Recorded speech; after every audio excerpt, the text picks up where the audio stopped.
వికాల కలలు ఎన్నో వింత వింతగాను వింత కలలు మనసు మైదానంగా మార్చి ఆటలు ఆడదాం ఆనందంగా కలిసి ఆడుదాం ఆకాశ మార్గాన ఎగురుకుంటూ వెళ్ళి చరణానికి వస్తాం నిలువైన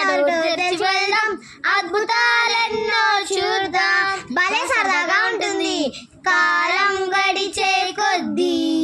ఎంతో ఎత్తుగా చేరుకుంటాం అప్పుడు తరుచుకుంటాము సరదాగా గడిపిన క్షణాలు గొంతు కలపండి కలిసి మలిసి చేతులు